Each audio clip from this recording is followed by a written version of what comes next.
Hello and welcome to News Now, and let's get started with one of the important issues which has been doing the round globally is onto a big story. The AI war has gone political. Trump has ordered every federal agency to immediately stop using Anthropic technology after the company refused to give the military unfettered access to its AI models. And Defense Secretary Pete Hegseth has labeled Anthropic as supply chain risk, a designation typically reserved for foreign advisories. This is essentially enacted only when there is an adversary. And therefore, Anthropic has said that it will challenge the move in court, warning of a dangerous precedent. Meanwhile, OpenAI CEO Sam Altman announced a deal to deploy OpenAI's model inside the Pentagon's classified network with safety guardrails built in it. And the big question now, therefore, is this all about national security or control over the future of AI?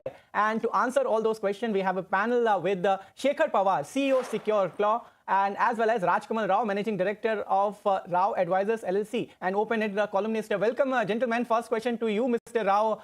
Do you think this is a person issue or a process issue? I think it's a bit of both.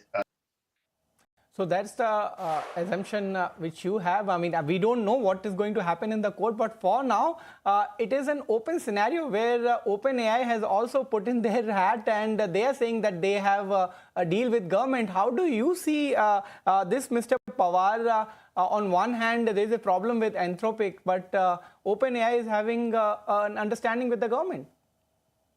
So first thing is we need to understand, like, there is CMMC, which is Cybersecurity Maturity Model 2.0, CMMC 2.0 framework, which is phased rollout with the firms based in United States, which are going to work with federal government. So they need to comply with CMMC 2.0 to make supply chain very secure.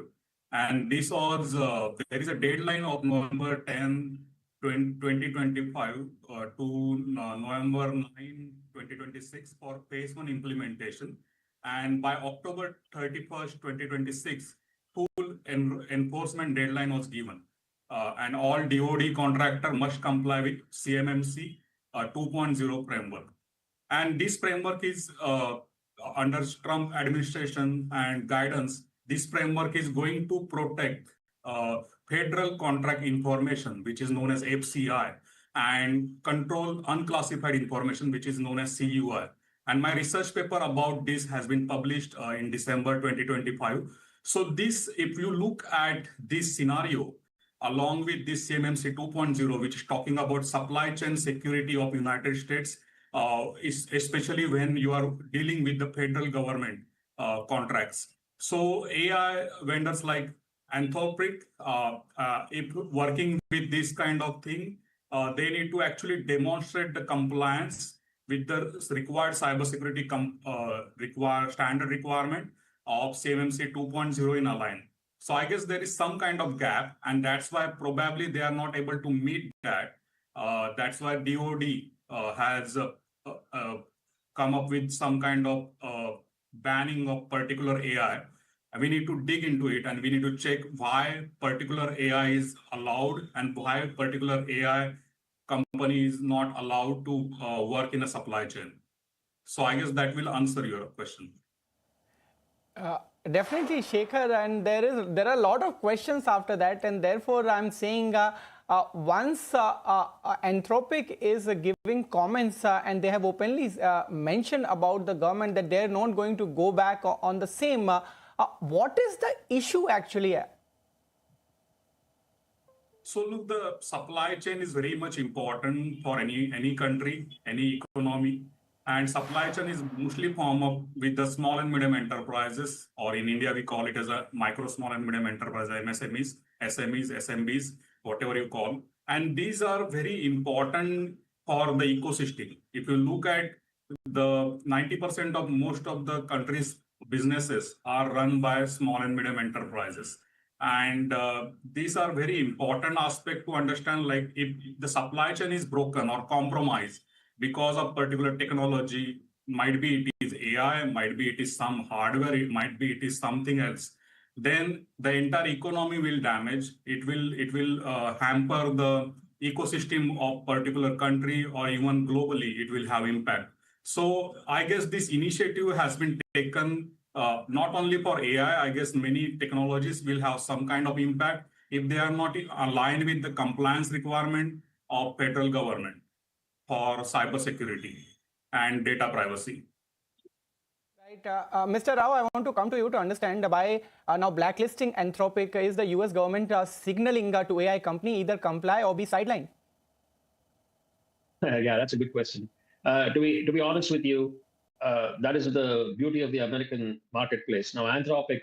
Agreed, Mr. Rao, and therefore, Shekhar, I want to understand from you from a complete security standpoint. Once you are losing a contract like this, can you still be trusted as a kind of supplier, which you should be? One, because defense is not trusting you.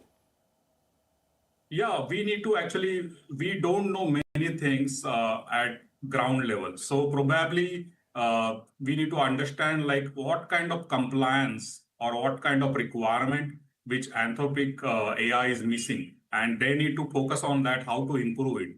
Probably the compliance requirement might be the data which they are collecting, where they are processing, and where they are storing. So data in transit, data in rest, and data in use, how these three aspects of data being handled by this particular AI, there should be some kind of compliance requirement, which they are probably not able to qualify right now.